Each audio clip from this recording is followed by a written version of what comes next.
എല്ലാവർക്കും ഇരിക്കാം. അനുഗ്രഹീതമായ ഈ ആരാധനയിൽ ചിന്തയ്ക്ക് ആധാരമായി എടുത്തിരിക്കുന്ന വാക്യം നാം ഇന്ന് പാഠമായി വായിച്ച വിശുദ്ധ യോഹന്നാൻ എഴുതിയ സുവിശേഷം 12-ാം അധ്യായം 26-ാമത്തെ വാക്യം. എനിക്ക് ശുശ്രൂഷ ചെയ്യുന്നവൻ എന്നെ അനുഗമിക്കട്ടെ, ഞാൻ ഇരിക്കുന്നിടത്ത് എന്റെ ശുശ്രൂഷക്കാരനും ഇരിക്കും. എനിക്ക് ശുശ്രൂഷ ചെയ്യുന്നവനെ പിതാവ് മാനിക്കും. പ്രാർത്ഥന. ദൈവമേ, സ്വർഗ്ഗസ്ഥ പിതാവേ, ഒരു മതപരമായ സമൂഹത്തിൽ ക്രൈസ്തവ സാക്ഷ്യം സാക്ഷീകരിക്കുവാൻ അവിടുന്ന് ഞങ്ങൾ വിളിച്ച് വേർതിരിച്ചിരിക്കുമ്പോൾ ദൈവമക്കളായി ജീവിച്ച് യേശുവിനെ ഉയർത്തി കാണിക്കുവാൻ അവിടുന്ന് ഞങ്ങളെ സഹായിക്കണമേ. ഇന്ന് ഞങ്ങൾ ചിന്തിക്കുന്ന വചനം ഞങ്ങളുടെ ജീവിതത്തിന് ആവശ്യമായ ആത്മീയ പരിപോഷണം നൽകുന്ന വിധത്തിലായിരിക്കാൻ അവിടുത്തെ പരിശുദ്ധാത്മാവിനാൽ ശക്തീകരിച്ചാൽ വചനം സംസാരിക്കുന്ന അടിയനെയും കേൾവിക്കാരായിരിക്കുന്ന അവിടുത്തെ ജനത്തെയും അവിടുത്തെ പരിശുദ്ധാത്മാവിനാൽ ശക്തീകരിച്ച് ബലപ്പെടുത്തണമേ. തിരുസന്നിധികളായിരിക്കട്ടെ, അവിടുന്ന് ഞങ്ങളെ വഴി നടത്തണം. യേശു ക്രിസ്തുവിൻ ധന്യമുള്ള നാമത്തിൽ തന്നെ ആമേൻ. ദൈവത്തിന്റെ അതിപരിശുദ്ധ നാമം വാഴ്ത്തപ്പെടുമാറാകട്ടെ. അനുഗ്രഹീതമായ ആരാധനയിലൂടെ സർവശക്തനായ ദൈവത്തെ ആരാധിച്ച് മഹത്വപ്പെടുത്തുന്ന പ്രിയ ദൈവജനമേ, ദൈവം നിങ്ങളെ സമൃദ്ധിയായി അനുഗ്രഹിച്ച് ഏറ്റവും സന്തോഷകരമായ ജീവിത അനുഭവങ്ങളിലേക്ക് പ്രവേശിപ്പിക്കട്ടെ എന്ന് ഞാൻ പ്രാർത്ഥിക്കുകയാണ്. തികച്ചും സന്തോഷകരമായ ഒരു അനുഭവത്തിലാണ് നാം ഇന്ന് ദൈവത്തെ ആരാധിക്കുന്നത്. കഴിഞ്ഞ ഞായറാഴ്ച ആരാധനയ്ക്ക് ശേഷം നാം ഒരു ശ്രമദാനം എന്ന അധ്വാനത്തിലൂടെ ദൈവത്തെ മഹത്വീകരിക്കുന്ന ഒരു അനുഗ്രഹീത കൂട്ടായ്മയിൽ പങ്കെടുത്തു. ഏകദേശം 60-ഓളം പേർ വളരെ ആത്മാർത്ഥമായി സഹകരിച്ച വളരെ അനുഗ്രഹീതമായ ഒരു കൂട്ടായ്മ അനുഭവിക്കുവാൻ സർവശക്തനായ ദൈവം സഹായിച്ചതിനെ ഓർത്ത് നന്ദിയോടെ ദൈവത്തിന് സ്തോത്രം കരയുകയാണ്. അന്നേ ദിവസം തന്നെ ഈ ശ്രമദാനത്തിന് ശേഷം നമ്മുടെ സഭാ സെക്രട്ടറി ശ്രീ ഷൈൻകുമാർ ഡീക്കർ നമ്മുടെ വാട്സപ്പിൽ ഒരു വാക്യം ഇങ്ങനെ കുറിക്കുകയുണ്ടായി. നെഹമ്യ പ്രവാചകന്റെ പുസ്തകം 4-ാം അധ്യായം അതിന്റെ 6-ാം വാക്യം. അങ്ങനെ ഞങ്ങൾ മതിൽ പണിതു, വേല ചെയ്യുവാൻ ജനത്തിന് ഉത്സാഹം ഉണ്ടായിരുന്നത് കൊണ്ട് മതിൽ മുഴുവനും പാതി പൊക്കം വരെ തീർത്തു. അത് വേല ചെയ്യുവാൻ ജനത്തിന് ഉത്സാഹം ഉണ്ടായിരുന്നത് കൊണ്ട് മതിൽ മുഴുവൻ പാതി പൊക്കം വരെ തീർത്തു എന്നുള്ളതാണ്. പ്രിയമുള്ളവരെ, ഇത് ദൈവത്താൽ സംഭവിച്ച ഒരു അനുഗ്രഹീത അനുഭവമാണ്. സഭ ഒരു മനസ്സോടുകൂടെ നിലനിൽക്കുന്നുവെങ്കിൽ, ഐക്യതയോടുകൂടെ പ്രവർത്തിക്കുന്നുവെങ്കിൽ വൻകാര്യങ്ങളെ ചെയ്യുവാനായിട്ട് നമുക്ക് സാധിക്കും. അതുകൊണ്ട് എന്നെ കേൾക്കുന്ന പ്രിയ ദൈവജനമേ, നാം ക്രിസ്തു എന്ന ശരീരത്തിലെ അവയവങ്ങൾ എന്നും ക്രിസ്തുവിൽ നാം ഒന്നാണ് എന്നും വിശ്വാസത്തോടും പ്രാർത്ഥനയോടും കൂടെ ഈ നാളുകളിൽ ദൈവത്തെ നാം ആരാധിക്കേണ്ടതായിട്ടുണ്ട്. നാം ഒരുമനപ്പെട്ടുകൊണ്ട് ദൈവത്തെ ആരാധിക്കുന്നുവെങ്കിൽ വൻകാര്യങ്ങളെ നമ്മിൽ ചെയ്യുവാനായിട്ട് ദൈവത്തിന് കഴിയും. നമ്മെ ദൈവകരങ്ങളിൽ ഏൽപ്പിച്ചു കൊടുക്കുവാൻ നമുക്ക് മനസ്സുണ്ടോ എന്നുള്ളതാണ് ചോദ്യം. നമ്മെ ദൈവകരങ്ങളിൽ ഏൽപ്പിച്ചു കൊടുക്കുന്നുവെങ്കിൽ ദൈവത്തിന്റെ കരങ്ങളിലെ ഉപകരണങ്ങളായി നാം മാറ്റപ്പെടുകയും ദൈവത്തിന് ഹിതകരമായ പ്രവർത്തനങ്ങളിലൂടെ ഏറ്റവും സന്തോഷകരമായ ജീവിത അനുഭവങ്ങളിലൂടെ വലിയവനാകുന്ന ദൈവം നമ്മെ ഉപയോഗിക്കും. അത് നമ്മുടെ സഭയ്ക്കും നമ്മുടെ കുടുംബങ്ങൾക്കും നമ്മുടെ ദേശത്തിനും അനുഗ്രഹീതമായ ഒരു അനുഭവമായി തീരും. ആ ഒരു അനുഭവത്തിലേക്ക് കടന്നു വരുവാൻ ഞാൻ നിങ്ങളെല്ലാവരെയും ആഹ്വാനം ചെയ്തുകൊണ്ട് ഇന്നത്തെ തിരുവചന ചിന്തയിലേക്ക് പ്രവേശിക്കുകയാണ്. ചിന്താ വിഷയം മതബഹുല സമൂഹത്തിൽ പൊതു മാനവികതയും വിശ്വാസം പങ്കുവയ്ക്കലും എന്നുള്ളതാണ്. ഒരു മതബഹുല സമൂഹത്തിൽ പൊതു മാനവികതയും വിശ്വാസം പങ്കുവയ്ക്കൽ എന്നുള്ളതായ ഒരു വിഷയമാണ് നാം ഇന്ന് ചിന്തിക്കുവാനായിട്ട് പോകുന്നത്.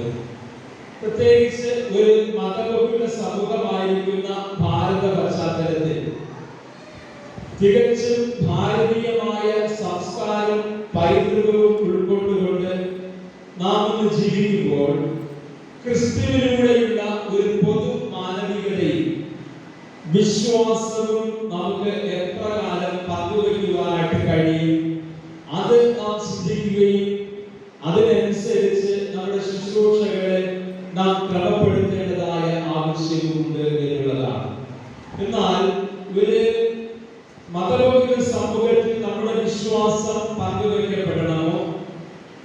യേശു ക്രിസ്തു എന്ന് പറയുന്നത് ക്രിസ്ത്യാനികളുടെ മാത്രം മൗലിക സ്വത്താണോ, അഥവാ മറ്റുള്ളവർക്ക് അവകാശപ്പെട്ടതായ ദൈവിക അനുഭവമാണോ എന്നൊക്കെ നാം ചിന്തിക്കേണ്ടതായിട്ടുണ്ട്. യേശു ക്രിസ്തുവിലൂടെയുള്ള രക്ഷ ക്രിസ്ത്യാനികൾക്ക് മാത്രം സ്വന്തം എന്ന് നാം സ്വകാര്യവൽക്കരിക്കപ്പെടുന്നുവെങ്കിൽ സർവ്വജനത്തിന് ഉണ്ടാകുവാനുള്ള മഹാസന്തോഷമായി ഈ ഭൂമിയിൽ അവതരിച്ച കർത്താവായ യേശു ക്രിസ്തുവിലൂടെയുള്ള രക്ഷയിലേക്ക് മറ്റുള്ളവരെ നമുക്ക് എങ്ങനെ ആദായപ്പെടുത്തുവാനായിട്ട് കഴിയും? യേശു പറഞ്ഞത് ഒരിടയന് ഒരു ആട്ടിൻകൂട്ടവും ആകും. യേശുവിന്റെ ജനനത്തിങ്കിൽ സർവ്വജനത്തിനും ഉണ്ടാകുവാനുള്ള ഒരു മഹാസന്തോഷം എന്നാണ് മാലാഖമാർ അന്ന് ആർത്തതും അവർ പാടിയതും. അപ്പോൾ ക്രിസ്തുവിലൂടെയുള്ള രക്ഷ ഇതര വിശ്വാസികൾക്കും അനുഭവിക്കുവാനായിട്ട് കഴിയുമോ? ഇതൊക്കെ ഇന്ന് ക്രൈസ്തവ സമൂഹം ചർച്ച ചെയ്യപ്പെട്ടുകൊണ്ടിരിക്കുന്ന സംഗതികളാണ്. ഈ ഒരു സാഹചര്യത്തിൽ നിന്നുകൊണ്ടാണ് അത് ഒരു മതബഹുല സമൂഹത്തിൽ ഒരു പൊതുവായ മാനവികതയും ക്രിസ്തുവിലൂടെയുള്ള വിശ്വാസം എങ്ങനെ നമുക്ക് പങ്കുവയ്ക്കുവാനായിട്ട് കഴിയുമെന്നുള്ളതിനെ കുറിച്ച് നാം ചിന്തിക്കുവാനായിട്ട് പോകുന്നത്. അതിന് ഏറ്റവും നല്ല ഉദാഹരണമാണ് നാം ഇന്ന് പാഠമായി വായിച്ച യോനയുടെ പുസ്തകത്തിലൂടെ നമുക്ക് മനസ്സിലാക്കുവാനായിട്ട് കഴിയുന്നത്. ഇവിടെ യോനയ്ക്ക് ദൈവത്തിന്റെ അരുളപ്പാട് ലഭിക്കുന്നത്, നീ മഹാനഗരമായിരിക്കുന്ന നിനവയിലേക്ക് ചെന്ന് അതിനെതിരെ ദൈവത്തിന്റെ വചനം പ്രസംഗിക്കുക എന്നുള്ളതാണ്. അപ്പോൾ ഇവിടെ നിനവയെ കുറിച്ച് നാം മനസ്സിലാക്കിയാൽ മാത്രമേ ഒരു മതബഹുല സമൂഹത്തിൽ എപ്രകാരം ക്രൈസ്തവ സാക്ഷ്യം നമുക്ക് നിലനിർത്തുവാനായിട്ട് കഴിയും എന്ന് നമുക്ക് മനസ്സിലാക്കുവാനായിട്ട് കഴിയുകയുള്ളൂ. നിനവെ എന്ന് പറയുന്നത് ഒരു യഹൂദ രാജ്യമോ യഹൂദ രാജ്യത്തിന്റെ ഭാഗമോ അല്ലായിരുന്നു. പ്രാചീന കാലം മുതൽ അശൂർ രാജ്യത്തിന്റെ ഒരു ഭാഗമായിരുന്നു ഈ നിനവെ എന്ന് പറയുന്ന പട്ടണം. ഈ നിനവെ പട്ടണം പിൽക്കാലത്ത് ബാബിലോൺ രാജാവായിരുന്ന ഹമ്മുറാബി ആക്രമിച്ച് കീഴടക്കുകയും ആ നിനവെ പട്ടണത്തെ ബാബിലോൺ സാമ്രാജ്യത്തിലേക്ക് കൂട്ടിച്ചേർക്കുകയും ചെയ്തു. മാത്രവുമല്ല, അവിടെ ചന്ദ്രദേവിക്ക് ഒരു ക്ഷേത്രവും പണിതായി കാണുന്നു. അങ്ങനെ യഹോവയാകുന്ന ദൈവത്തെ ആരാധിക്കാതെ ചന്ദ്രദേവിയെയും മറ്റ് വിഗ്രഹങ്ങളെയും ആരാധിച്ചു വന്ന നിനവെ പട്ടണത്തിലെ ജനത്തിന്റെ പാപം പെരുകിയപ്പോൾ ദൈവം അതിനെ നശിപ്പിക്കുവാനായി തീരുമാനിച്ചു. അങ്ങനെ നിനവെ പട്ടണത്തെ നശിപ്പിക്കുന്നതിന് മുന്നോടിയായി യഹോവയാകുന്ന ദൈവം യോന പ്രവാചകനെ അയച്ച് ഇവിടെ നിനവയ്ക്ക് വരുത്തുവാൻ പോകുന്നതായ ആ ഒരു ഭയാനകമായ ജീവിത അനുഭവത്തെ കുറിച്ച് നിനവയിലെ ജനത്തെ ബോധ്യപ്പെടുത്തുകയാണ് ചെയ്യുന്നത്. അപ്പോൾ നിനവയിലെ രാജാവും ജനങ്ങളും എട്ടിലും വെണ്ണീരിലും ഇരുന്ന് ഉപവസിക്കുകയും പ്രാർത്ഥിക്കുകയും അവർ അനുലപിക്കുകയും ചെയ്തു എന്ന് വേദഭാഗം വളരെ വ്യക്തമായി നമ്മെ പഠിപ്പിക്കുകയാണ്. ഇങ്ങനെ അനുലപിച്ച് ദൈവത്തോട് അപേക്ഷിച്ചതായ ദൈവജനത്തോട് ദൈവത്തിന് പ്രസാദം തോന്നി.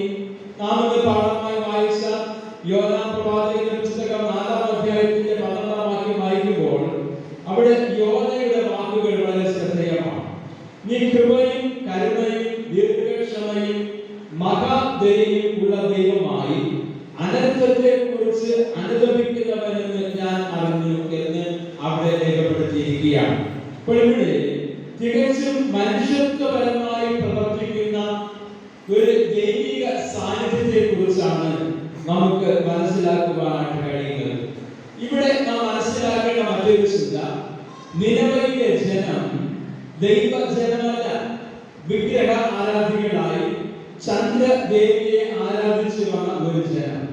എന്നാൽ അവരുടെ മേൽ ദൈവം വരുത്തുമെന്ന് പറഞ്ഞ കോപാഗ്നിയിൽ നിന്നും വിട്ടൊഴിയുവാൻ അവർ അനുദപിച്ച് ഉപവസിച്ച് പ്രാർത്ഥിച്ചപ്പോൾ ദൈവം അവരുടെ മേൽ വരുത്തുമെന്ന് പറഞ്ഞതായ ആ മഹാക്രോധത്തിൽ നിന്നും അവരെ വിടുവിക്കുന്നതായി നമുക്ക് ഇവിടെ കാണുവാനായിട്ട് കഴിയും. ഇവിടെ നമുക്ക് മനസ്സിലാക്കുവാനായിട്ട് കഴിയുന്നത്, ഇവിടെ നിലവിലെ ജനത്തിന്റെ ജാതിയോ മതമോ വർഗമോ വർണ്ണമോ ഒന്നും നോക്കിയല്ല, പിന്നെയോ സകല മനുഷ്യർക്കും ദൈവത്തിന്റെ രക്ഷാകര പദ്ധതിയിൽ അവകാശമുണ്ട് എന്ന് നമുക്ക് ഇവിടെ മനസ്സിലാക്കുവാനായിട്ട് കഴിയുന്നു. ദൈവത്തിന്റെ സന്നിധിയിൽ മുഖപക്ഷമില്ല. അനുഭവിക്കുന്ന ഏതൊരു പാപിക്കും രക്ഷ നൽകുന്നവരാണ് സർവശക്തനായ ദൈവം എന്നുള്ളതാണ്.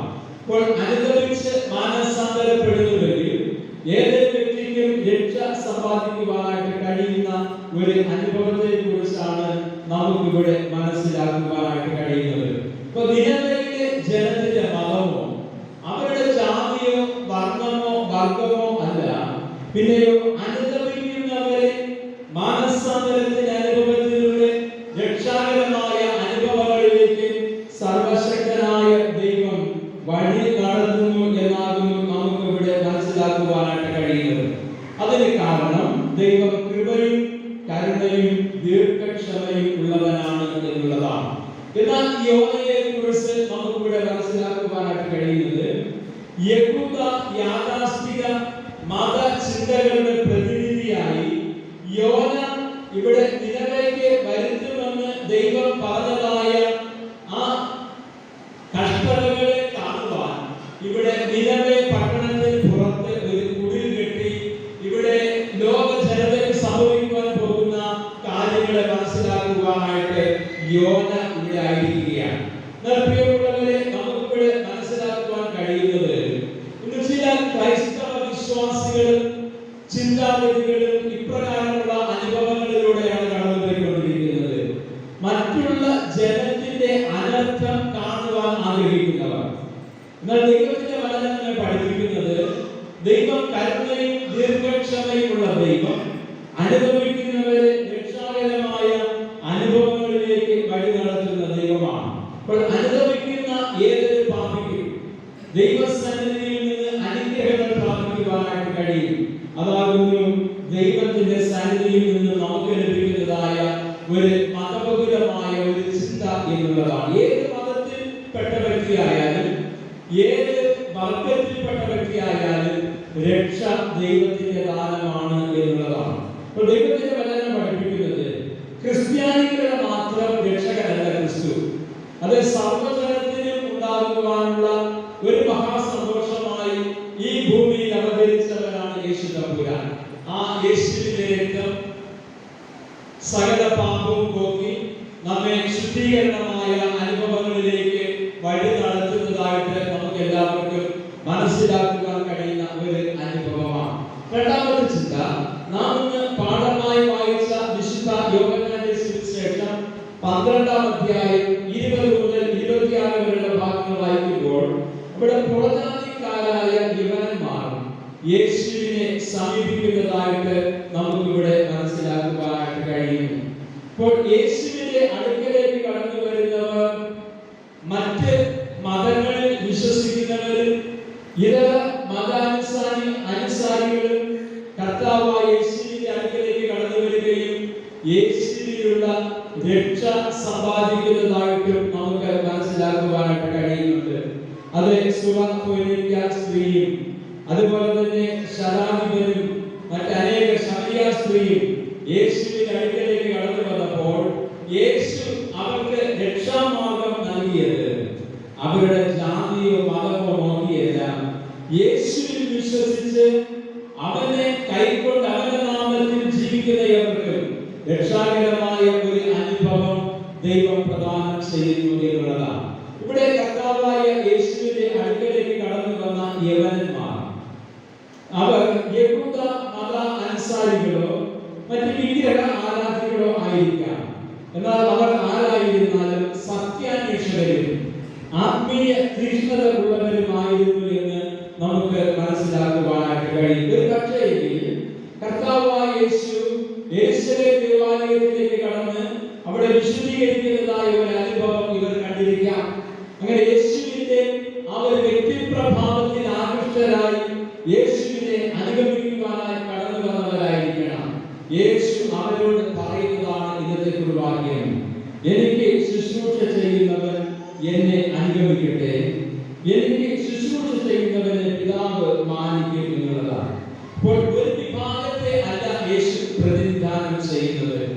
യേശുവിനെ ശുശ്രൂഷിക്കുന്നവർ അഥവാ യേശുവിന്റെ ശുശ്രൂഷയെ കുറിച്ച് നാം മനസ്സിലാക്കിയിരിക്കണം. അപ്പോൾ യേശു നിർവഹിച്ച ശുശ്രൂഷ എന്ന് പറയുന്നത് വിശുദ്ധ ലൂക്കോസ് എഴുതിയ സുവിശേഷം 4-ാം അധ്യായം 18-19 വാക്യങ്ങളിലൂടെ യേശു തന്റെ പരസ്യ ശുശ്രൂഷയുടെ പ്രഖ്യാപനമായി ലോകത്തോട് വിളിച്ചു പറയുകയാണ്: ദരിദ്രന്മാരോട് സുവിശേഷം അറിയിപ്പാൻ കർത്താവ് എന്നെ അഭിഷേകം ചെയ്യുകയാണ്. അവന്റെ ആത്മാവ് എന്റെ മേലുണ്ട്. ബദ്ധന്മാർക്ക് വിടുതലും കുരുടന്മാർക്ക് കാഴ്ചയും പ്രസംഗിപ്പാനും പീഡിതന്മാരെ വിടുവിച്ചയപ്പാനും കർത്താവിന്റെ പ്രസാദവർഷം പ്രസംഗിപ്പാനും എന്നെ അയച്ചിരിക്കുന്നു. അപ്പോൾ ക്രിസ്തുവിന്റെ ശുശ്രൂഷ അത് നാം മനസ്സിലാക്കുന്നുവെങ്കിൽ അത് ഏത് ജാതിയിലോ ഏത് മതത്തിലോ ഏത് രാഷ്ട്രത്തിലോ ഏത് ദേശത്തോ നമുക്ക് വിജയകരമായി നിർവഹിക്കുവാനായിട്ട് കഴിയും. അങ്ങനെ ക്രിസ്തുവിന്റെ സുവിശേഷത്തിൽ ആകൃഷ്ടരായ മിഷണറിമാർ നമ്മുടെ കേരളക്കരയിലേക്ക് കടന്നു വന്നു. ആ യേശുവിന്റെ സുവിശേഷം ദരിദ്രന്മാരോട് അറിയിച്ചു. അതെ, അവർക്ക് അവിടെ ബദ്ധന്മാർക്ക് വിടുതൽ നൽകി, അടിമകളായിരുന്നവരുടെ അടിമത്തത്തിൽ നിന്ന് മോചിപ്പിച്ചു, അവരെ ഇരുട്ടിന്റെ ഉള്ളറകളിൽ നിന്ന് വെളിച്ചത്തിലേക്ക് കൈപിടിച്ചുയർത്തി. അവിടെ കർത്താവായ യേശുവിന്റെ ആ ഒരു ശുശ്രൂഷ വിജയകരമായി പൂർത്തീകരിക്കുവാനായിട്ട് സാധിച്ചു. അങ്ങനെ നമുക്ക് അത് തികച്ചും ഭാരതീയമായ ഒരു സംസ്കാരത്തിൽ ജനിച്ചു വളർന്ന നമുക്ക് ഈ കർത്താവായ യേശുവിന്റെ ആ വെളിച്ചത്തിൽ, ലോകത്തിന്റെ വെളിച്ചമായി ഈ ഭൂമിയിൽ അവതരിച്ച കർത്താവായ യേശുവിനെ സ്വന്തം രക്ഷിതാവായി സ്വീകരിക്കുവാനും ആ ദൈവത്തെ ആരാധിക്കുവാനും ദൈവത്തെ സഹായിച്ചു എന്നുള്ളതാണ്. ആ യേശു ക്രിസ്തുവാണ് പറയുന്നത്: ഈ ചെറിയവരിൽ ഒരുവന് നിങ്ങൾ ചെയ്തിടത്തോളം എല്ലാം എനിക്ക് ചെയ്തു. അപ്പോൾ യേശുവിന്റെ ശുശ്രൂഷ എന്ന് പറയുന്നത് അത് ബദ്ധന്മാർക്ക് വിടുതലും ദാരിദ്ര്യം അനുഭവിക്കുന്നവർക്ക് സമഗ്രമായ വിമോചനവും ഇരുട്ടിന്റെ ഉള്ളറകളിൽ ബന്ധിതരായിരിക്കുന്ന അനുഭവങ്ങളിൽ നിന്നും വെളിച്ചത്തിലേക്ക് കടന്നു വരുവാനും ലോകത്തിന്റെ വെളിച്ചമായ യേശുവിനെ ആരാധിക്കുവാനും അവരെ പീഡിപ്പിക്കുന്ന സകല പീഡനങ്ങളിൽ നിന്നും വിടുതൽ പ്രാപിക്കുവാനുമാണ് എന്നാകുന്നു നമുക്കിവിടെ മനസ്സിലാക്കുവാനായിട്ട് കഴിയുന്നത്. ഇപ്പോൾ ഒരു മതബോധ സമൂഹത്തിൽ എങ്ങനെ നമുക്ക് ഈ ക്രൈസ്തവ സാക്ഷ്യം നിർവഹിക്കുവാനായിട്ട് സാധിക്കും? മദർ തെരേസയുടെ ശുശ്രൂഷകൾ നമ്മുടെ ഭാരതത്തിന് വളരെ സുപരിചിതമാണ്. നമ്മുടെ സഭയുടെയും അതേ അനേക ആതുര ശുശ്രൂഷകൾ ഇത് കർത്താവായ യേശുവിന്റെ സൗഖ്യദായക ശുശ്രൂഷയുടെ ഭാഗമായി നിലനിർത്തുന്നു. വിദ്യാഭ്യാസ സ്ഥാപനങ്ങളിലൂടെ കൃഷ്ണന്മാർ ആഗ്രഹിച്ചതും പ്രവർത്തിച്ചതും അതേ ശുശ്രൂഷകൾ തന്നെയായിരുന്നു. ഇങ്ങനെയൊക്കെ നാം നോക്കുമ്പോൾ ഒരു മതബോധിത സമൂഹത്തിൽ എങ്ങനെ ക്രൈസ്തവ സാക്ഷ്യം നമുക്ക് ഉയർത്തി കാണിക്കുവാനായിട്ട് കഴിയും എന്നുള്ളതാണ്. ഇവിടെ നാം മനസ്സിലാക്കേണ്ടത് ആരെയും വിമർശിക്കുവാനോ ധിക്കരിക്കുവാനോ അല്ല, നല്ലതിനെ ഉൾക്കൊണ്ടുകൊണ്ട് ക്രിസ്തുവിന്റെ മഹത്വം ഉയർത്തിപ്പിടിച്ച് മറ്റൊരുത്തരെ രക്ഷയില്ല, നാം രക്ഷിക്കപ്പെടുവാൻ ആകാശത്തിന്റെ കീഴിൽ ഭൂമിക്ക് കീഴിൽ നൽകപ്പെട്ട വേറൊരു നാമം ഇല്ല എന്നുള്ളതായ നമ്മുടെ വിശ്വാസത്തെ നാം ഉയർത്തിപ്പിടിക്കുമ്പോൾ ഒരു മതബോധ സമൂഹത്തിൽ ക്രൈസ്തവ സാക്ഷ്യം നമുക്ക് അറിയിക്കുവാനായിട്ട് കഴിയും.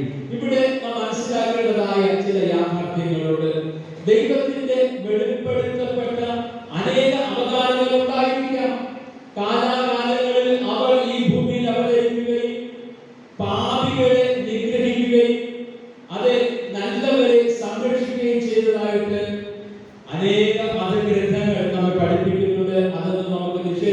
ജീവിക്കുവാനായിട്ട് കഴിയുന്നത്. എന്നാൽ ദൈവത്തിന്റെ വെളിപ്പെടുത്തപ്പെട്ട പൂർണ്ണമായ രൂപം അത് ക്രിസ്തുവിൽ മാത്രമേ നമുക്ക് ദർശിക്കുവാനായിട്ട് കഴിയൂ. മറ്റ് കടന്നു വന്ന അവതാരങ്ങളെല്ലാം പാപികളെ ശിക്ഷിക്കുവാനും ശിഷ്ടരെ രക്ഷിക്കുവാനുമാണ് ഭൂമിയിൽ അവതരിച്ചതെങ്കിൽ യേശു ഈ ഭൂമിയിലേക്ക് അവതരിച്ചത് പാപികളെ രക്ഷിക്കുവാൻ, പാപികളെ അവരുടെ പാപത്തിൽ നിന്ന് വീണ്ടെടുക്കുവാൻ.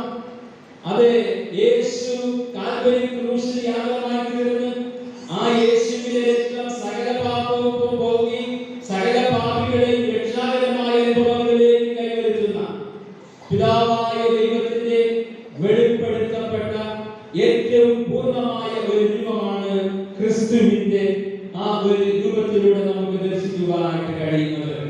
അതുകൊണ്ടാണ് അപ്പോസ്തലനായ പൗലോസ് പറയുന്നത്, മറ്റൊരുത്തനിൽ രക്ഷയില്ല, നാം രക്ഷിക്കപ്പെടുവാൻ ആകാശത്തിന്റെ കീഴിൽ ഭൂമിക്ക് മീതെ നൽകപ്പെട്ട വേറൊരു നാമവുമില്ല. അതേ പ്രിയമുള്ളവരെ, കർത്താവായ യേശുവിന്റെ സുവിശേഷം അതിൽ അധികം പ്രാധാന്യത്തോടും ഗൗരവത്തോടും കൂടെ നാം നിർവഹിക്കപ്പെടുന്നുവെങ്കിൽ ഒരു മതബഹുല സമൂഹത്തിൽ ക്രൈസ്തവ സാക്ഷ്യം ഉയർത്തി കാണിക്കുവാൻ ദൈവം തന്റെ പരിശുദ്ധാത്മാവിനാൽ നമ്മെ ഓരോരുത്തരെയും വഴി നടത്തും. ആ ഒരു അനുഗ്രഹീത അനുഭവങ്ങളിലേക്ക് കടന്നു വരുവാൻ ദൈവം നമ്മെ സഹായിക്കും.